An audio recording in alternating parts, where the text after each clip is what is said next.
Go to her. Shut up. Praise the Lord, well, ang pinaka-turning point dun sa life nga sa part sa pagtulong sa ilang week so part din dito ang training ng mga igsoon. In the training mga igsoon, we are trained in the 4 aspects in the matter of life, truth, and character and service ng mga igsoon. Before that, mga igsoon, my life was completely different from how I am before I was being before ko na-train sa PTO mga igsoon. The aspects, my knowledge regarding God is very limited.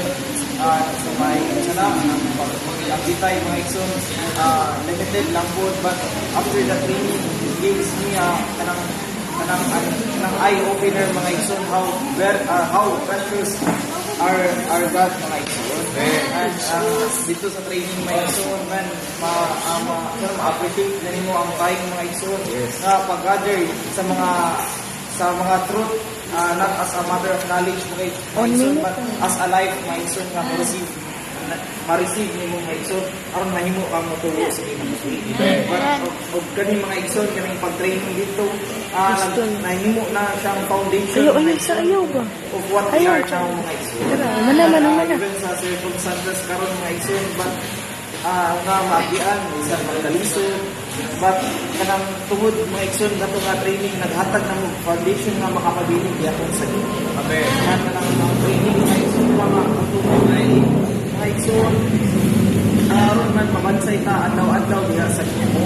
O waray ang adlaw mga igsoon bisan magawas na ta sa training area mga igsoon, pero naga-under gyapon ta sa training sa Ginoo mga igsoon.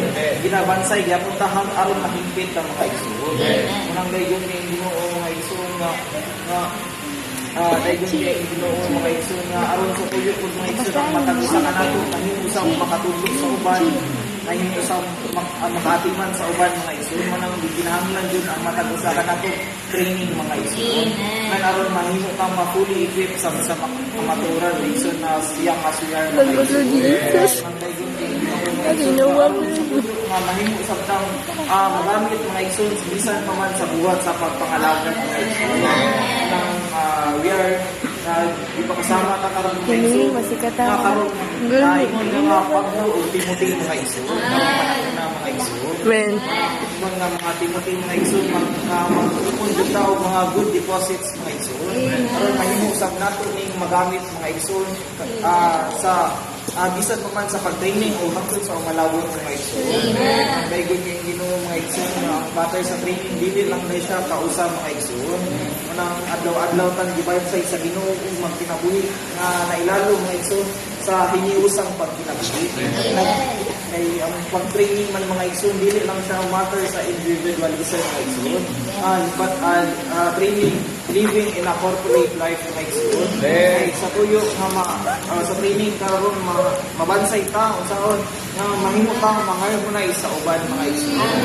Nang dayon kay Ginoo mga igsoon nga kung wala ang mga training sa pahiuli mga igsoon dili ka makabaton mga habog nga kamaturan mga igsoon nga atong ma-absorb mga igsoon at kung ma-assimilate nga ni sa atong pagkatawo mga igsoon. Nang dayon kay Ginoo mga igsoon nga kaning mga